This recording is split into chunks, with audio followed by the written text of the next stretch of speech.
Olá, tudo bem com vocês? Espero que sim, espero que estejam bem descansados e animados para mais uma aula de teoria das organizações. Como eu havia dito na aula passada, hoje nós vamos iniciar falando um pouquinho das teorias clássicas. Mas antes, eu gostaria de fazer um preâmbulo falando para vocês sobre alguns precursores, né, daquilo que nós consideramos os agentes dessa escola clássica de administração, né? Então, se nós formos olhar para a história, vamos ver aí que nas primeiras décadas do século passado, do século XX, né, já houve aí bastante discussões, bastante interesse nisso que hoje é chamado de uma forma mais assim, homogênea, né, por assim dizer, dos princípios de administração científica. É possível que a gente afirme, né, que muitos desses princípios apresentados nesses trabalhos embrionários, incipientes, eles foram definidos ou pelo menos esboçados em outros períodos da história e até mesmo na antiguidade e na Idade Média, né? Daí, há uma referência em muitos dos livros de teorias das organizações, se vocês tiverem aí o interesse de ler, o que eu aconselho, né, vocês vão ver referência a filósofos como Sócrates, né, no ano 470 a 399 a.C., Aristóteles, um pouquinho mais à frente, e em outros manuais que hoje são considerados manuais de administração. Por exemplo, costuma-se lembrar que Sócrates, né, já afirmava que o líder é aquele que sabe o que quer e se mostra hábil para providenciá-lo, podendo se tornar um bom dirigente de um coral, de uma família, de uma cidade ou de um exército. Vejam a concepção bastante embrionária, incipiente, mas eu diria que muito importante para as bases do que nós consideramos hoje o pensamento da administração, né? Aristóteles vai definir isso com muita clareza como os princípios da administração doméstica, né? Mas há quem considere que o mais antigo texto de natureza administrativa, ele é encontrado num dos livros mais antigos e que até hoje é o livro mais impresso e mais vendido, mais comercializado no mundo, que é a Bíblia. A Bíblia, como vocês sabem, é dividida em duas grandes partes, o Antigo Testamento e o Novo Testamento, né? Então, o Antigo Testamento tem um livro chamado Êxodo, né, e que está mais precisamente ali no capítulo 18 de Êxodo, onde nós vamos encontrar uma história clássica que é conhecida como o Conselho de Jetro.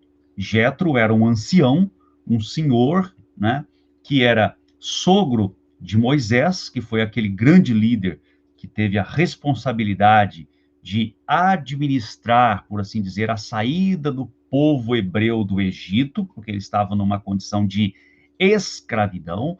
Então, ele teve que negociar com o faraó, ele teve que implementar uma série de ações para que essa saída, né, e a gente fala essa saída, mas nós estamos falando em torno de, os historiadores falam em torno de 3.500, 3 milhões e meio a 5 milhões de pessoas.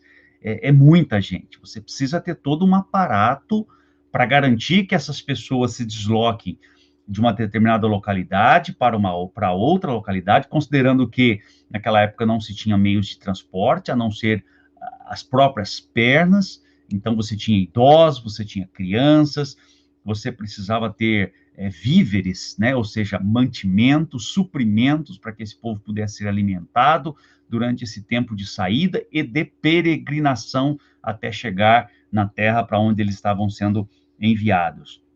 O texto, se vocês me permitem ler, eu gostaria de ler para vocês um pedacinho lá do livro de Êxodo, e diz assim: escuta-me, vou te dar um conselho. Isso é Jetro falando para o seu genro, Moisés. Vou lhe dar um conselho e que Deus esteja contigo. Tu serás o representante do povo junto de Deus e levarás as questões diante de Deus. Ensinar-lhe-ás suas ordens e suas leis, e lhes mostrarás o caminho a seguir e como terão de comportar-se. mas escolherás do meio do povo por homens prudentes, tementes a Deus, íntegros, desinteressados, e os porás à frente do povo, como chefes de 1.000, chefes de 100, chefes de 50 e chefes de dezenas. Eles julgarão o povo todo o tempo, levarão a ti as causas importantes, mas resolverão por si mesmos as causas de menor importância. Assim, aliviarão a tua carga, levando-a consigo. Se fizeres isso, e Deus o ordenar, poderás dar conta do trabalho, e toda esta gente voltará em paz para suas habitações. Moisés ouviu o conselho de seu sogro e fez tudo o que ele lhe tinha dito. Nós vamos encontrar também algumas menções frequentes a alguns pensadores da religião islâmica no período medieval, como Ibn Taymiyyah, no século XIII, meados do século XIII, que vai utilizar o método científico para definir princípios de um governo religioso. Vamos encontrar também Khaldun, né? Khaldun, aí um século à frente, pelo menos aí no início do 14º século, que vai fornecer importantes contribuições para a administração pública, né? Mais frequentemente, vamos encontrar também menções feitas a filósofos da Idade Moderna e da Idade Contemporânea, como Francis Bacon, né? René Descartes, Thomas Hobbes e o próprio Jean-Jacques Rousseau, agora mais recentemente, no início do século XVIII. Eu falo mais recentemente, se comparado aos demais que eu citei anteriormente. Nenhum desses autores, no entanto, tratou especificamente da organização ou de organizações empresariais. Não apenas por serem filósofos, preocupados naturalmente com as questões mais amplas relativas à finalidade da vida, mas porque na época em que viveram, a maioria da população vivia no campo e as atividades produtivas eram predominantemente artesanais, algo que, conforme vocês estudaram na disciplina de História no ensino médio, só vai mudar de uma forma proeminente a partir da Revolução Industrial. Até o final do século XVIII eram poucas as manufaturas e nelas os artesãos, embora subordinados aos proprietários, realizavam as suas tarefas de forma manual. Então, cabe aqui ressaltarmos a importância do trabalho de um importante estudioso conhecido e chamado como Adam Smith. Adam Smith era um inglês, portanto, viveu ali na Inglaterra, na Grã-Bretanha, Reino Unido, que foi a nação precursora da Revolução Industrial. E ele teve um livro muito interessante, até hoje publicado, disponível, aconselho aqueles que não leram, lerem, publicado em 1776, chamado A Riqueza das Nações. Esse livro foi considerado a obra que deu origem aos estudos científicos da economia. Esse livro, que se inicia com um capítulo inteiramente dedicado à divisão do trabalho, revolucionou o pensamento econômico e organizacional, firmando, então, as bases para um estudo mais aprofundado dos princípios de administração. Nesse relato, né, nesse capítulo, mais especificamente, dessa obra proeminente, é que vai aparecer os primeiros relatos de exemplo de estudos que ocorreram ou que foram feitos por Adam Smith numa fábrica de alfinetes. Portanto, um dos primeiros estudos registrados especificamente numa organização empresarial. Nessa fábrica, 10 empregados trabalhavam dividindo as funções, cada qual executava 2 ou 3 operações diferentes. Mesmo não sendo muito hábeis e não tendo passado por treinamento para usar aquelas máquinas, eles conseguiam produzir algo em torno de 48.000 alfinetes, o que vai corresponder aí a uma produção média individual diária de 4.800 alfinetes. Portanto, 48 mil dividido por 10, a produção média. Se tivessem trabalhado de forma independente, ou seja, artesanalmente, individualmente, com a mesma falta de habilidade e de preparação para lidar com as máquinas, não teriam produzido nem 20 alfinetes. Percebem a grande diferença? Tão importante foi o aparecimento dessa obra, portanto, que ela pode ser considerada o marco inicial da teoria organizacional como uma disciplina científica. Uma enunciação de princípios de administração foi elaborada em meados do século XIX por um engenheiro chamado Daniel McCullum, nascido na Escócia, e que se tornou superintendente da Newark e High Road. Em relatório elaborado em 1855 para os acionistas da empresa, esse estudioso, esse engenheiro, formulou 6 princípios gerais para a formação daquilo que foi chamado de um sistema eficiente de operações. O primeiro princípio geral, ele escreveu: divisão apropriada de responsabilidades. O segundo princípio, poder suficiente conferido para permitir que a autoridade seja plenamente realizada. O terceiro princípio, meios para saber se tais responsabilidades são fielmente executadas. O quarto princípio, presteza no relatório de todas as negligências no cumprimento do dever, para que os malefícios possam ser imediatamente corrigidos. O penúltimo princípio, o quinto princípio, informações obtidas através de um sistema de relatórios e checagens diárias que não constranjam os princípios diretores nem diminuam sua influência em relação aos subordinados. E, por fim, o sexto princípio, a adoção de um sistema que não apenas permita que o superintendente geral possa detectar imediatamente os erros, mas também aponte o transgressor.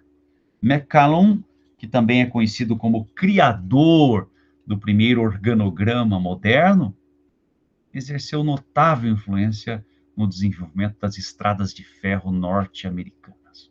O empreendimento que já naquela época exigia a sistematização de princípios básicos de gestão. Você precisava aglutinar pessoas, capital, equipamentos, ferramentaria, acondicionamento de material, de suprimentos, estoque de matéria-prima, enfim, uma série de recursos que precisavam estar disponibilizados na quantidade certa, no local certo, no tempo certo, pelas pessoas certas, a serem utilizados também pelos funcionários e técnicos certos. Isso exigia todo um processo de planejamento bastante eficaz, sob pena de o empreendimento não alcançar êxito ou custar valores exorbitantes acima do planejado. Outros 2 autores, ainda no século XIX, definiram princípios de administração, e vejam que nós estamos falando daqueles precursores pré-clássicos. Nós não chegamos ainda naqueles eminentes 2 autores bastante conhecidos que eu fiz menção lá na aula passada, mas chegaremos lá. Estou falando um pouquinho antes deles. Um deles foi Henri Metcalfe, de 1847 a 1917.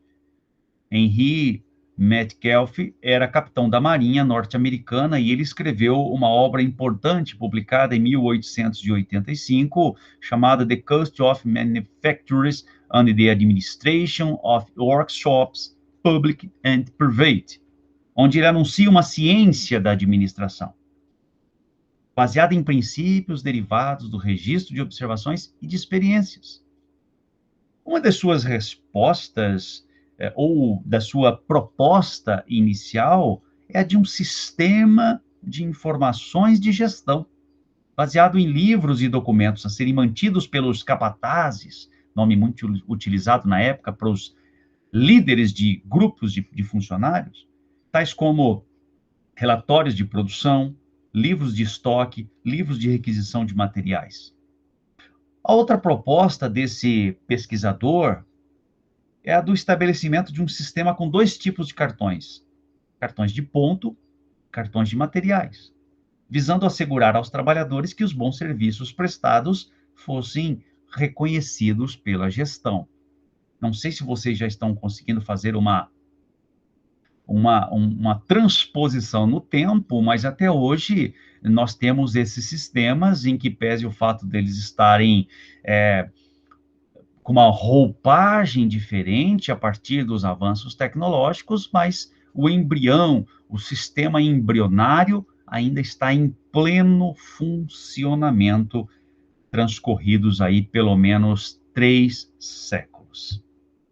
O outro autor que eu quero mencionar para vocês aqui foi Henry Towne, um pouquinho, praticamente contemporâneo aí do autor passado do Metcalfe. Esse viveu de 1844 a 1924, e ele foi cofundador e presidente da conhecida Yellow and Towne Manufacturing Company. Em 1886, ele apresentou à American Society of Mechanical Engineers uma comunicação intitulada The Engineer as Economist, na qual ressalta que os engenheiros devem se preocupar tanto com a orientação financeira e o lucro, quanto com suas responsabilidades técnicas, tradicionais. Ou seja, cuidar de uma sem esquecer da outra. E eu repito, o cuidado com os aspectos financeiros e da lucratividade, sem abrir mão das responsabilidades técnicas e tradicionais. Esse trabalho, ele influenciou muito o autor que nós vamos iniciar o nosso próximo bloco, a nossa próxima aula, falando a respeito dele, que foi Frederick Winslow Taylor. Né? Esta obra de Towne, de Henry Towne, influenciou significativamente os estudos, ou o início dos estudos, do engenheiro Taylor, reconhecido por muitos historiadores como o primeiro a propor a constituição daquilo que convencionou-se chamar de administração científica. É o que nós veremos na próxima aula. Portanto, deixo aqui para você a minha orientação para que vocês, ao assistirem essa aula, logo após, vocês leiam, né, ali o primeiro capítulo do livro que eu disponibilizei para vocês. Se não for o primeiro, já é o segundo, mas que fala ali dos antecessores, dos pensadores da administração científica, ok? E não se esqueçam também de entrarem no controle de frequência e escreverem o nome de vocês exatamente como está no SIGA, para que a sua frequência fique registrada nessa aula. E não deixe de fazer isso nas próximas 48 horas, quando o questionário fechará e você não poderá mais registrar a sua frequência. Um abraço e sucesso para você. Nos vemos na próxima aula. Até mais!